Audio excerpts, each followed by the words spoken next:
une ce jour, une restructuration de la dette des pays africains s'impose alors que la pandémie de Covid-19 se fait de plus en plus ressentir sur le continent berceau de l'humanité. Les pays africains criblés par des lourdes dettes présentent une économie fragile. Le chef de l'Élysée, Emmanuel Macron, a relevé au sein du G20 et du Club de Paris qu'un moratoire serait un état indispensable pour venir en aide aux pays africains. Il s'agit d'une mesure d'exception qui permettrait la suspension des paiements afin de permettre aux économies africaines de respirer et de ne plus servir les intérêts de la dette. Bien que cette décision saluée sur l'ensemble du continent est une première mondiale, elle suscite tout aussi des réserves et des déceptions.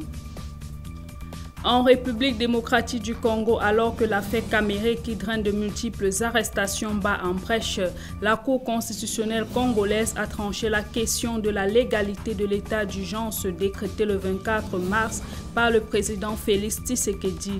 Cette question avait provoqué de vives tensions entre le parti présidentiel et son partenaire, le FCC de Joseph Kabila. La plus haute cour de justice du pays a confirmé la constitutionnalité de l'ordonnance d'état d'urgence et a finalement donné raison au président Tshisekedi pour sa lecture de la Constitution. Dans cette situation menaçante qui prévaut, le chef de l'État n'est donc pas obligé de convoquer un congrès.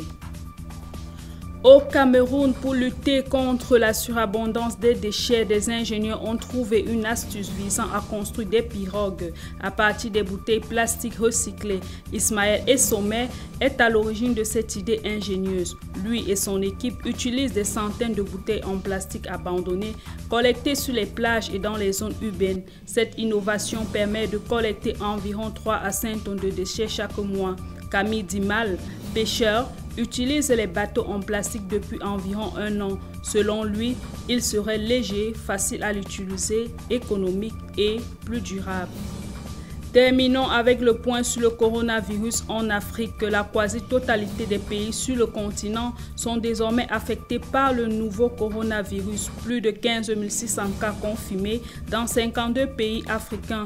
Les pays les plus touchés par région sont l'Afrique du Sud dans la partie australe avec 2415 cas, 27 décès et 410 guérisons. Le pays Maurice en Afrique de l'Est avec 324 cas, 13 décès et 51 guérisons. Le Burkina Faso en Afrique de l'Ouest avec 528 cas, 30 décès et 177 guérisons. L'Égypte en Afrique du Nord avec 2350 cas, 178 décès et 589 guérisons. Et enfin le Cameroun en Afrique centrale avec 848 cas, 14 décès et 130 guérisons. Nous notons également l'intensification de la lutte contre le coronavirus avec la baisse des taux d'intérêt en Afrique du Sud, l'ouverture d'une plateforme de transfert humanitaire en Égypte, l'obligation du port de masques et de confinement, l'allègement de la dette et bien d'autres.